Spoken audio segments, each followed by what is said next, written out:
Car जय हिंद वंदे मातरम। दोस्तों स्वागत है आप सभी का एजुकेशन मंत्रा में।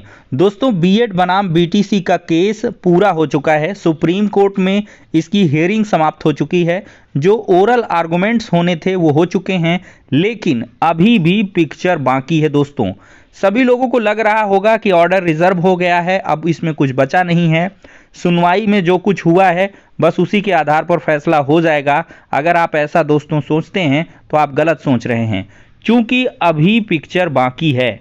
और इसलिए हम कह रहे हैं क्योंकि दोस्तों जो रिटन सबमिशन है अभी वो दाखिल होने बाकी हैं और फ्राइडे तक 20 जनवरी तक रिटन आर्गुमेंट्स देने हैं। जिसको रिटन सबमिशन करना है वो करेगा, लेकिन इसमें मस्ट है एमएचआरडी और एनसीटी को ये रिटन सबमिशन अपना देंगे। ऑन कोर्ट ये चीज़ें कही गई हैं कि ये सारी चीज़ें आप रिटन में दीजिए। एमएचआरडी को भी कहा गया है कि आप अपना रिटन सबमिशन दीजिए और बताइए कि किस प्रकार से आपका हस्तक्षेप इसमें रहा है या नहीं रहा है। अगर एमएचआरडी का पूरा हस्तक्षेप इसमें होगा तो अवश्य ही एनसीटी ने जो अगर एमएचआरडी के प्रभाव में आकर ये चीज़ें एनसीटी ने की है तो ये दोस्तों सीधे से 28 जून 2018 की जो गाइडलाइन होगी वो निरस्त कर दी जाएगी। दोस्तों आपका जो समय है थोड़ा सा लेंगे, लेकिन नॉलेज आपका जरूर बढ़ेगा। दोस्तों विधायिका, कार्यपालिका और न्यायपालिका को अपनी सभी उत्तरदायित्व पूर्ण करने चाहिए तथा इन तीनों के बीच संतुलन को बनाए रखने के लिए किसी को दूसरे के कार्यक्षेत्र में हस्तक्षेप नहीं करना चाहिए। यानी कि जो विधायिका, कार्यपालिका और न्यायपालिका हैं वो इंडिपेंडेंटली काम करेंगी और ये एक दूसरे के काम में हस्तक्षेप नहीं करेंगी।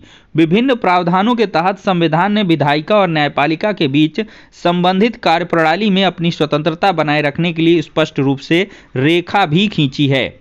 और दोस्तों देखा जाए तो भारत के संविधान में शक्ति पृथक्करण के सिद्धांत का कहीं भी स्पष्ट उल्लेख नहीं है, लेकिन सरकार के विभिन्न अंगों के कार्यों में पर्याप्त अंतर है। इस प्रकार सरकार का एक अंग दूसरे अंग के कार्यों में हस्तक्षेप नहीं कर सकता।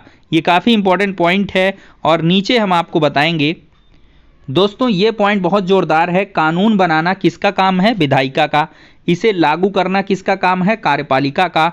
और विधायिका द्वारा बनाए गए कानून के संविधान सम्मत होने या ना होने की जांच का काम करना न्यायपालिका का है। इन दोनों के बीच संतुलन बनाए रखने के लिए यह जरूरी है कि न्यायपालिका, संसद और कार्यपालिका के बीच एक दूसरे के लिए आपसी सम्मान होना चाहिए और इन सभी पर किसी प्रकार का कोई बाहरी दबाव नहीं होना चाहिए। अगर कोई बाहरी दबाव हो करके काम हुआ है तो अवश्य ही ये गलत है।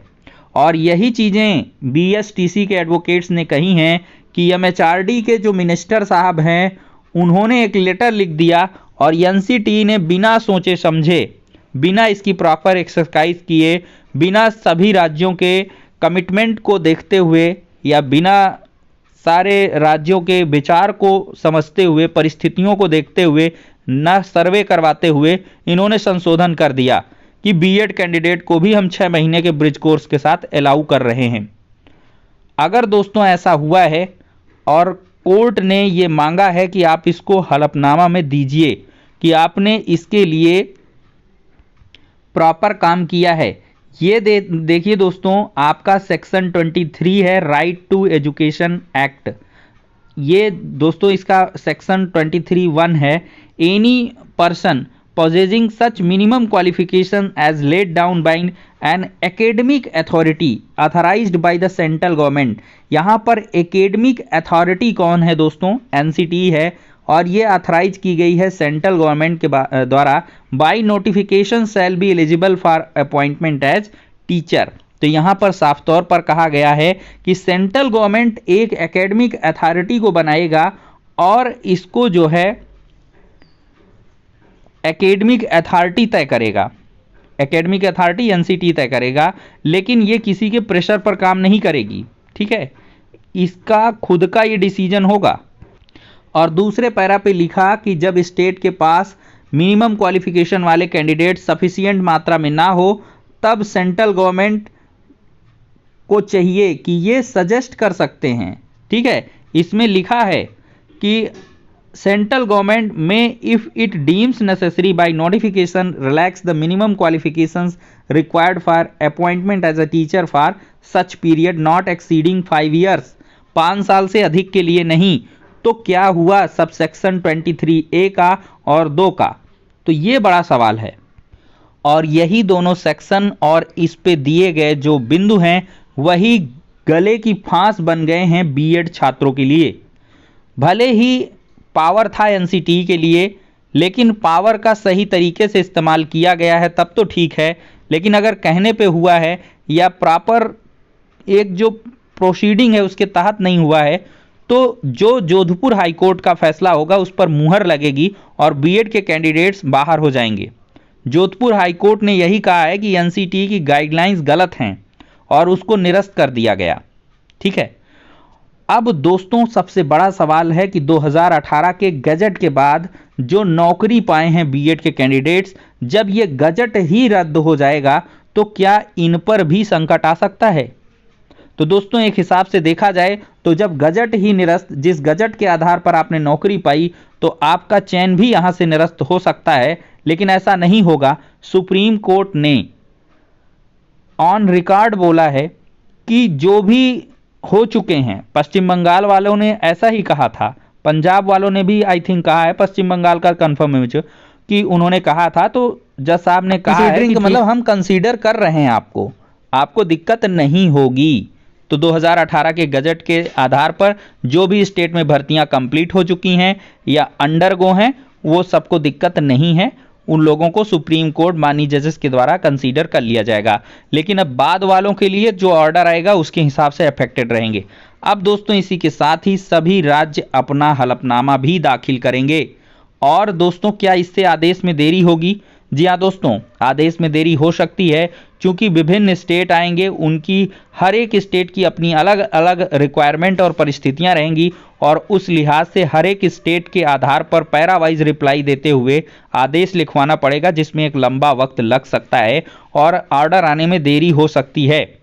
और दोस्तों सभी राज्यों में देखा जाए तो राजस्थान पर स्पेशली ज़्यादा बहस हुई है, अन्य राज्यों को समय भी कम मिला है, लेकिन सब राज्यों का एक कोर पॉइंट यही था कि हमारे पास डीएलएड पर्याप्त है, डीएलएड पर्याप्त है, डीएलएड पर्याप्त है। ठीक है, और इन सभी चीज़ों का जो काउंटर किया है वो किया है पीएस पटवालिया साहब ने एट लास्ट। उन्होंने कहा था कि एमएचआरडी ने सिर्फ और सिर्फ कहा था कि ऐसा हमें लगता है केंद्रीय मंत्री जी को बीएड को 125 के लिए एलिजिबल किया जाना चाहिए, और एनसीटी ने खुद केंद्र सरकार को 2016 में ये लेटर लिखा था। फिर जब मंत्री जी का लेटर आया तो उसके बाद से इसमें और काम तेज हुआ, बहुत सारी मीटिंग हुई और फिर इसके बाद फैसला हुआ। ये रातों रात फैसला नहीं हुआ था। अगर वाकई सच में ऐसा है तब तो एनसीटी का गजट सेफ है, तो फिर कोई दिक्कत नहीं होगी। क्योंकि यहां भी देख सकते हैं शिक्षा में विशेषज्ञ की तरह काम नहीं कर सकते हम, सुप्रीम कोर्ट का खुद का कहना है। कहा योग्यता के निर्धारण की जिम्मेदारी संस्थाओं पर छोड़ दें। ये दोस्तों जस्टिस एमआर शाह और जस्टिस बीवी नागरत्ना की पीठ का है कि छात्रों के पास अपेक्षित योग्यता है या नहीं, इसे शैक्षणिक संस्थानों पर छोड़ दिया जाए, मतलब एकेडमिक इंस्टीट्यूशंस पर, खासतौर पर तब जबकि विशेषज्ञ समिति ने उस मामले पर विचार किया हो। दोस्तों लाखों डीएलएड के कैंडिडेट्स हैं, लेकिन करोड़ों बीएड के कैंडिडेट्स हैं। पीएस पटवालिया साहब ने एट लास्ट यही कहा कि हमारे 19 ऐसे स्टेट हैं इंडिया के जिन्होंने बीएड को एलिजिबल किया है, और साथ ही साथ ऐसे लाखों रिक्रूटमेंट हैं जो अंडरगो कर रहे हैं और जो कंप्लीट हो चुके हैं। गजट को देख करके बहुत सारे छात्रों ने इसके आधार पर बीएड की डिग्रियां ले ली या ले रहे हैं। तो उन सारे स्थितियों पर आपको विचार करना होगा, माननीय जजेस से कहा है, और इन सभी बातों को ध्यान में रखकर ही आपको आदेश देना होगा। तो जजेस ने इन चीज़ों को नोट भी किया है। अब देखते हैं दोस्तों क्या कुछ होता है, और हर एक स्टेट की कंडीशन भी बताई गई है कि कहां पर कितने डीएलएड कैंडिडेट हैं। यूपी का उदाहरण खुद ही दिया गया कि 5 लाख यहां पर डीएलएड ऑलरेडी कंप्लीट कर चुके हैं, फिर इसके बाद बीएड। तो जज साहब के लिए एक बहुत ही कह लें कि असमंजस की स्थिति है कि ऐसे में क्या कुछ फैसला दिया जाए। तो यही तो न्यायमूर्ति कहे जाते हैं, इसी वजह से सुप्रीम कोर्ट में जो जजेस बैठे हैं उनको न्यायमूर्ति कहा जाता है। एक प्रकार से देवता की तुलना की जाती है कि ऐसी विपरीत परिस्थितियों में जब दिमाग किसी का कुछ नहीं काम करता है तो जजेस ही निर्णय करते हैं और उनका ही निर्णय सर्वमान्य होता है। तो हम भी माननीय जजेस से ऐसे उम्मीद करेंगे और सबको करना चाहिए कि कोई ऐसा फैसला दें जिससे कि किसी का अहित ना हो, किसी के अधिकारों का हनन ना हो और सब कुछ जो है आराम से हो जाए। तो ये विपरीत परिस्थितियों में आदेश आएगा तो प्रतीक्षा करिएगा और लगातार बने रहिएगा, जुड़े रहिएगा और आकलन करते रहिएगा, क्योंकि बहुत सारी चीज़ें ज्ञान के अभाव में आप आकलन नहीं कर पाते हो। लेकिन इस वीडियो को देखने के बाद आपने तस्वीर क्लियर कर ली होगी कि किसका यहाँ पर पक्ष मजबूत दिखाई पड़ रहा है और किसका पलड़ा भारी है। तो फिलहाल के लिए दोस्तों इस वीडियो में इतना ही, नेक्स्ट में मिलते हैं।